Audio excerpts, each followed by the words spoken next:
Bonjour, good morning. I'm here with my colleagues from the opposition parties to express our collective disappointment with the Liberals with regard to my private member's bill on pension protection, C-228. This bill prioritizes pensions over large creditors in the case of bankruptcy. It was recently passed at Finance Committee, where it was agreed upon by committee members to add an amendment that would also give severances priority in addition to pensions in the event of company bankruptcy. The Liberal Finance Committee chair ruled the amendment out of scope. However, committee members voted to overturn the chair's ruling, and the bill passed through the committee stage with the severance amendment included. The Liberals, however, don't want to see Canadian severance and termination pay protected.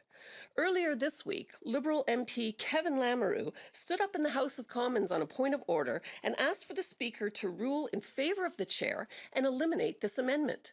Wednesday evening, the Liberal Speaker ruled in the Liberals' favour.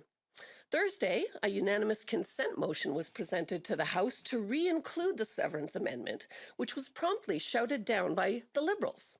It seems that they are prioritizing bankers and large creditors ahead of hardworking Canadians. So I will now invite MP Daniel Blaikie, who first proposed the amendment, to add his comments. Well, thank you, Marilyn, and thank you, everybody, for listening here this morning. We're here to talk about something relatively rare, which is, finding a working coalition in Parliament to get things done for workers. And in this case, it's about protecting their pensions, but also protecting their severance and termination pay. That was the other big chapter of the story of Sears workers that folks may recall, which was that not only were their pensions being reduced as a result of the bankruptcy so that banks and big creditors could get paid first, but the severance and termination that they were owed was also in serious dispute. And that money was important to those workers as they headed into a period of great uncertainty, where they were going to have to either look for new jobs in a similar sector or head back to school to retrain in order to qualify for other jobs in the market. And so here we are. We have a working coalition that you don't always see here on Parliament Hill, getting something done for workers. And a Liberal member from Winnipeg, of all places, I have to say, as a fellow Winnipegger myself, I'm somewhat ashamed that the MP for Winnipeg North, that has a lot of working people who need protection when their companies go bankrupt for their pension and for their termination and severance pay, would use procedural tricks in Parliament to strike out part of the bill and a serious protection for workers. That's not what parliamentary procedure should be used to do. It should be an enabling thing in order to advance protections for workers, not something that ends up eliminating them. And I think when you look at the fact that we have the bill sponsor here today, who has been very supportive of this amendment, who was supportive of this amendment not just now, but at second reading before Parliament even voted for the first time on this bill, and it has always been clear that this amendment was part of the package in order to get the deal done. So there were no surprises. People knew this was coming. And I think it was, I think it's a shame that it's been ruled outside the scope of the bill when it's so clearly part of the package designed to have the bill advance.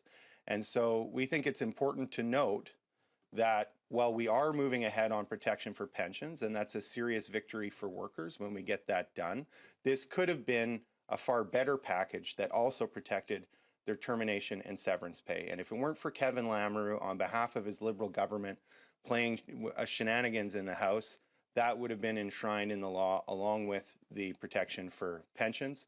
And we don't think that that should pass without people understanding why that important protection for them isn't in the bill. So thank you very much for coming here this morning to hear about that, and we'll be happy to take any questions you may have. Puis juste brièvement en français, je veux dire que nous sommes ici aujourd'hui parce que nous avons négocié entre les trois partis d'opposition un projet de loi pour protéger non seulement les pensions des travailleurs, mais aussi leur paiement quand ils sont congédiés. Puis cette dernière partie a été enlevée du projet de loi, pas par un vote démocratique dans la Chambre des communes, mais à cause d'une stratégie de procédure du part du gouvernement libéraux. Et je pense que c'est honteux que ça a été enlevé sans avoir même un vote. On aurait pu mettre cet amendement devant la Chambre des communes pour un vote, mais les libéraux ont dit non, même aux possibilités d'avoir un vote. Puis je pense que c'est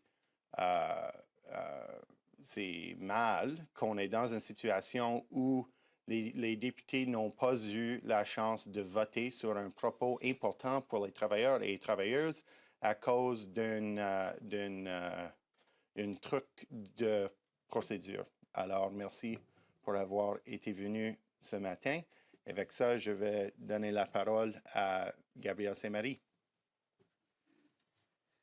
Merci, Daniel. Bonjour tout le monde. Donc, pour moi, c'était bien important d'être ici pour représenter le Bloc québécois. Donc, je suis Gabriel Ste-Marie, député de Joliette, et je siège sur le comité des finances où on a étudié l'important projet de loi qui protège les travailleuses, les travailleurs, les retraités, déposé par notre collègue, notre estimé collègue Marilyn Gladu. Et on a un cas ici où on est capable de surpasser les lignes de parti pour faire avancer le bien commun. C'est un projet de loi hyper important qui a été porté par ma collègue Marilyn Gill qui avait précédemment déposé un projet de loi semblable. On a un bon projet de loi. On réussit à franchir les lignes de parti ensemble.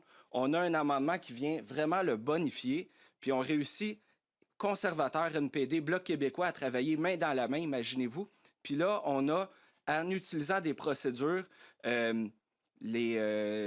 Parti libéral, M. Lamoureux, qui arrive de mauvaise foi, puis qui fait en sorte qu'on va avoir un projet de loi qui va moins bien protéger les travailleuses et travailleurs. On ne peut que déplorer.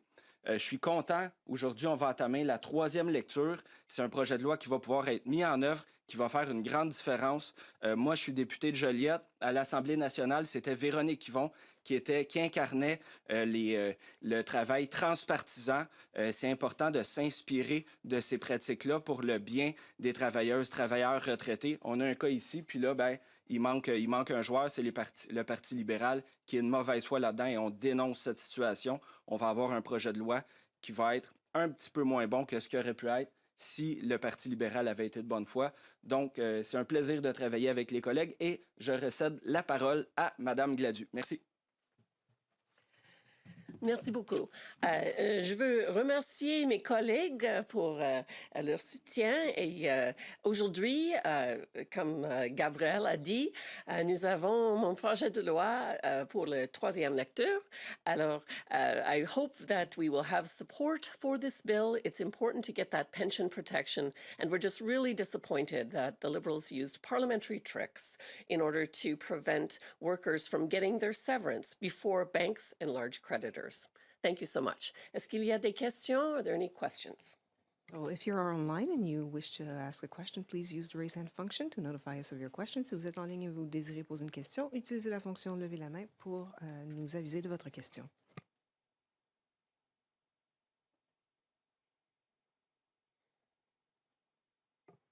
There doesn't seem to have to be C'est clair. Yeah. Merci beaucoup. Bravo.